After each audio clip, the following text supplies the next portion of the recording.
नमस्कार प्यारे साथियों, मैं गार्गी सारस्वत एक बार फिर से आपके सामने हाजिर हूं टारगेट विद अंकित की बड़ा सवाल सीरीज में, जहां आप और हम बात करते हैं समाज के उन मुद्दों पर जिन पर बात होना बेहद जरूरी है, जो समाज को एक सही दिशा की तरफ ले जा सके। इस समय आज जिस टॉपिक पर हम बात करेंगे वो वर्तमान में भारत के अंदर बहुत बड़ी सामाजिक समस्या के रूप में भी जाना जाता है। हुआ ये कि छठ पूजा के दिन बिहार के लखीसराय में आरोपी आशीष ने 6 लोगों पर गोली मारकर उनकी हत्या कर दी, जिनमें से 3 लोगों की मौके पर ही हत्या हो गई, 3 लोग गंभीर रूप से घायल हैं। इस आरोपी की एक 15 पेजों की डायरी मिली, जिसका टाइटल इसने दिया अतीत। जब इस डायरी को खगाला गया तो पता पड़ा कि इसने कहा है कि भाई, जिस परिवार पर मैंने गोली चलाई उस परिवार में एक लड़की दुर्गा झा, जिससे मैं प्यार करता था, हमने छुपकर शादी भी की थी, हम साथ में भी रहे और फिर हम दोनों अलग अलग रहने लगे।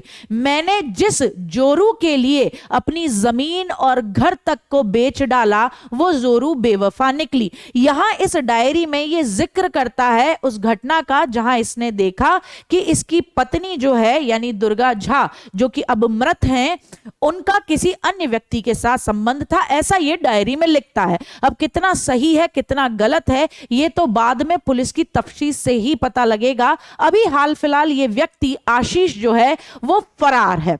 अब बात समझनी होगी, यहां इस पूरी डायरी में इसने पूरा घटनाक्रम जिस तरीके से लिखा है उससे क्या चीज समझ में आती है वो मैं आपको बताऊंगी।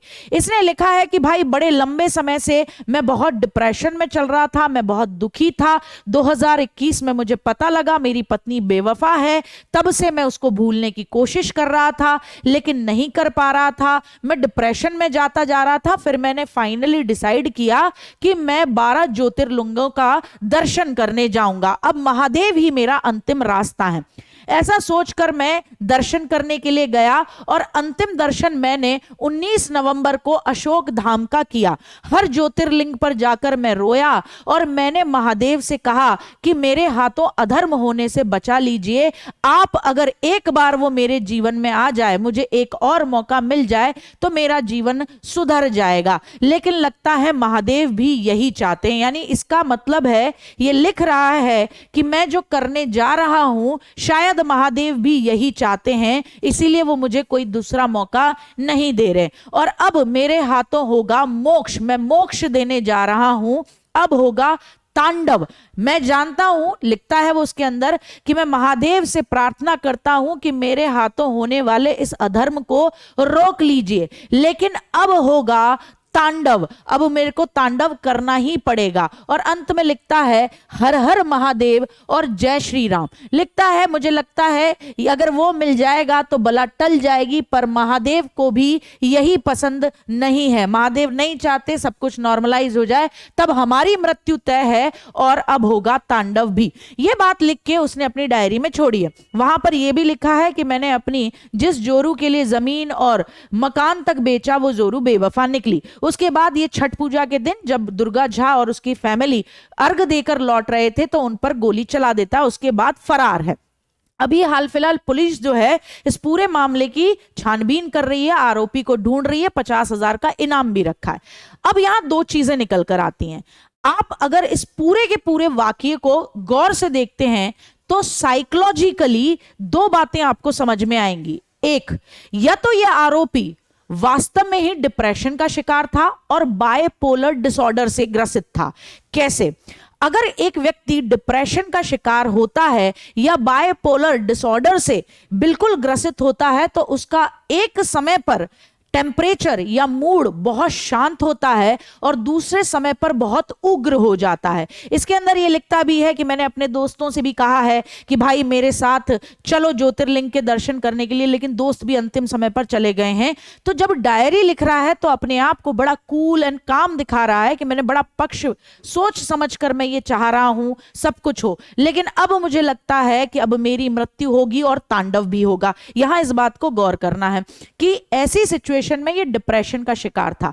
जब व्यक्ति डिप्रेशन का शिकार होता है तो ऐसी सिचुएशन में वो क्या करने वाला है, वो सही है गलत है, इसके बारे में नहीं सोचता। हां, लेकिन वो अपने कृत्य को सही साबित करने के लिए किसी एक ऐसी चीज का सहारा लेना चाहता है जो ये साबित कर दे कि उसने गलत नहीं किया। यहां इस व्यक्ति ने भगवान का सहारा लिया है कि भगवान भी यही चाहते हैं, ईश्वर को भी ये पसंद नहीं आ रहा, देवों के देव महादेव को भी पसंद नहीं आ रहा कि सब कुछ नॉर्मल हो जाए। ठीक है ना, ये बात समझ में आई। या तो ये व्यक्ति डिप्रेशन का शिकार है, इस बात से ये जाहिर होता है, या फिर इतना ज्यादा शातिर कातिल है कि इसने इस बात को बड़े तरीके के साथ नोट डाउन करा है कि अगर पुलिस की तफ्तीश होती है तो पुलिस को आगे चल के ये डायरी मिलेगी और इस डायरी से ये चीज पता लगेगी कि मैं तो मेंटल डिप्रेशन से गुजर रहा था साहब। और क्योंकि इसके अंदर इसने एक लाइन और लिखी है कि मैं खुद को नहीं मार रहा।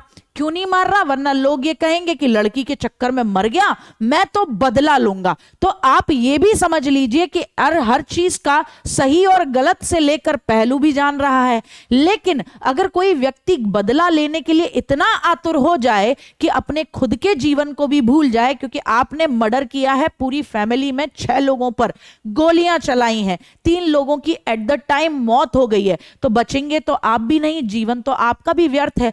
तो ऐसे बदले लेने का क्या फायदा? ऐसी सोशल मतलब सामाजिक स्थिति से बिल्कुल अलग जाकर असामाजिक कृत्य करने का क्या फायदा?